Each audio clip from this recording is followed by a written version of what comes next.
Good morning, everybody, or good afternoon, or good evening for you guys. It's Josh here. Welcome to another episode of Financial Fruits. We're going to talk about risk insurance today. And mainly, this risk insurance discussion is obviously not personal advice in general. Big disclaimer here, obviously, is not financial advice. Go seek advice from your financial advisor in regarding to this. This is more of an illustrative example and a quick overview. We'll go into the next few episodes with, the insurances and details, stuff like that. But this is mainly an aspect of what is risk insurance and why do you need it. So what risk insurance is basically what it is to protect your lifestyle against the risk of being injured, falling ill, or even being unable to work permanently, and last but not least, or if you died. Okay, that's what risk is. Okay, that's what it is, protect your lifestyle against. Now, it may seem like protect your lifestyle, but it also means protect the family's lifestyle as well. So basically, kids going to school, your wife is looked after, your wife or husband is looked after, vice versa. So pretty much overall, those are the things that you want to look at. Like, basically, those are the areas you want to look at. And there are, in Australia, there are 4 insurances generally that do that, which is life, TPD, which is known as total permanent disability. We'll put that there, total and permanent disability. Oh my god, I can't spell today. Couldn't even spell ability correctly.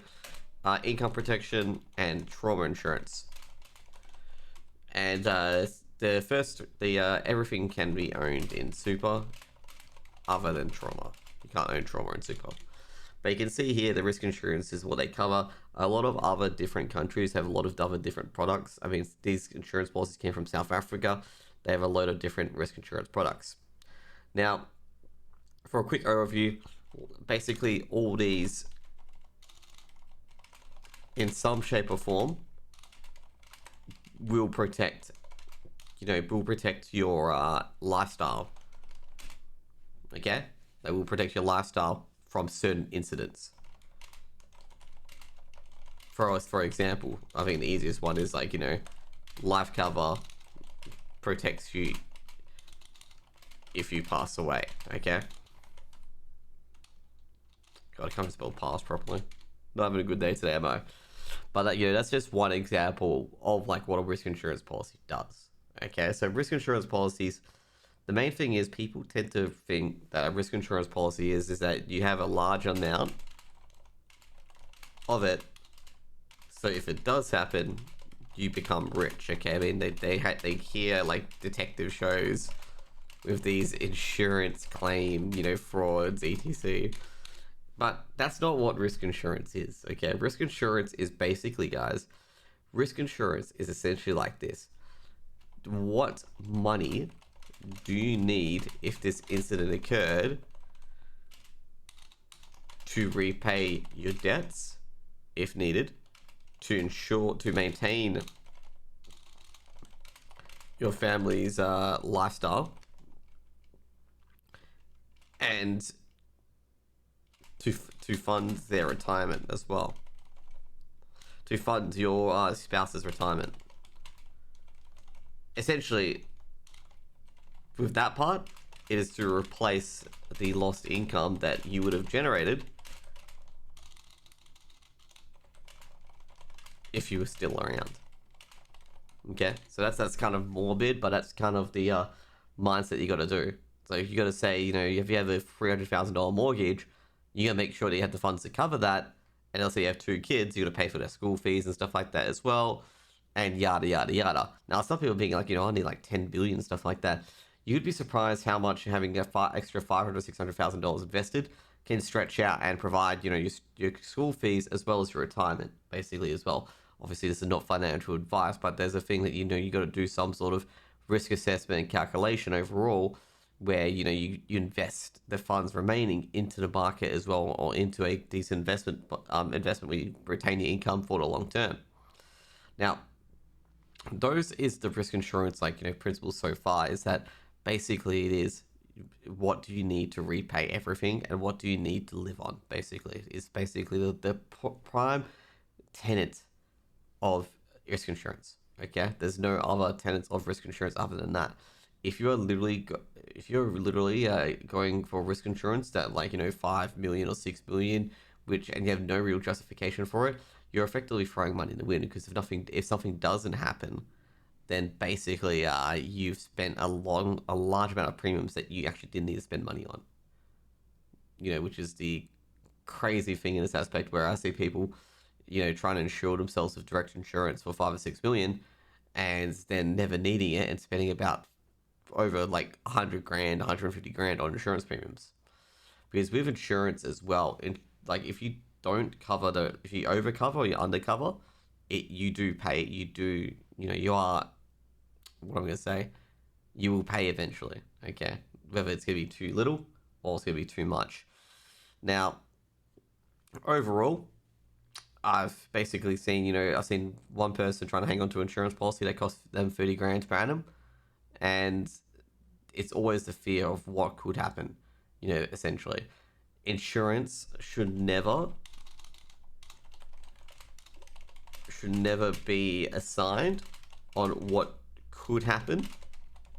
Rather, instead, if it does happen, what needs to be repaid. Okay, that's a key aspect of your risk insurance.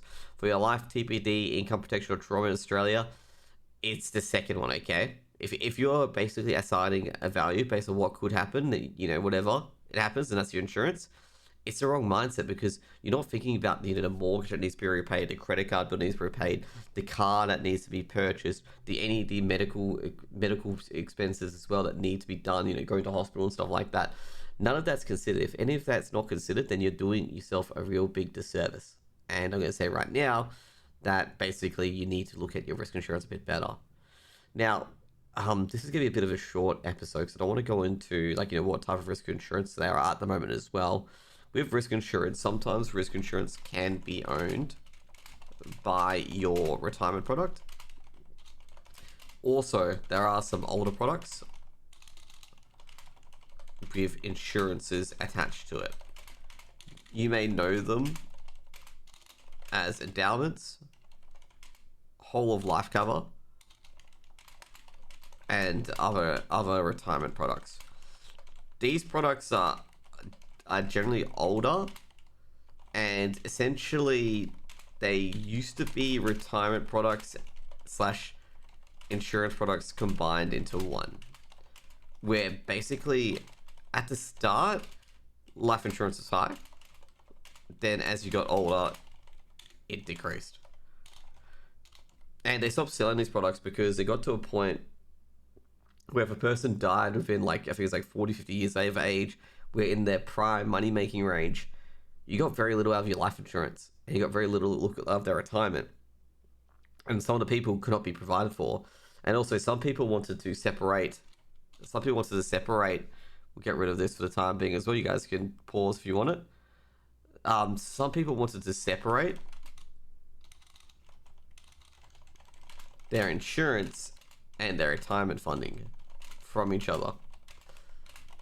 The main reason that is that they could not actually reduce their insurance in an endowment, because it was a contract. So you would have to surrender it, which meant no more retirement funding. So you can see the dilemma here, where it's just like, you want it separate so you can cancel your insurance when you want to. Now, last but not least, we want to talk about canceling insurance. When do you cancel your insurance? Now, obviously, one thing is when you become super rich. Obviously, that's probably the main one. Now, with life and TPD, this is obviously an Australian market. This does not apply to you, obviously. Life and TPD, you generally cancel this when you either retire or you have suitable assets within your personal and retirement, account, that you could effectively retire.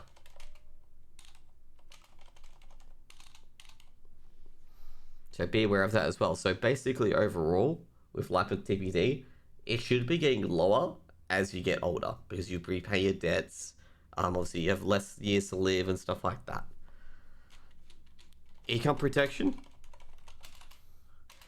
Generally, you cancel this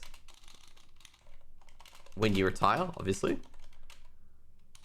Or you have suitable assets that can provide you income, provide you with sufficient income, and that you can retire on. Now, this is the hard part for income protection. Income protection is probably going to be your least likely insurance that you're going to cancel, given the fact that with life and TPD, you can access your retirement product in Australia, which is superannuation, if that occurs. But with income protection, you cannot generally access it. It's only a temporary access to let the insurance cover come out. So pretty much this one is also limited to, so basically, oh, I just realized you can't see that you can retire on. And this is generally around 60 currently in Australia. That's when you can access your super if you retire or anything like that. Now, last but not least is trauma, and trauma you generally cancel when you have a sufficient cash savings to essentially fund hospital visits and repay your debts, repay your short-term debts.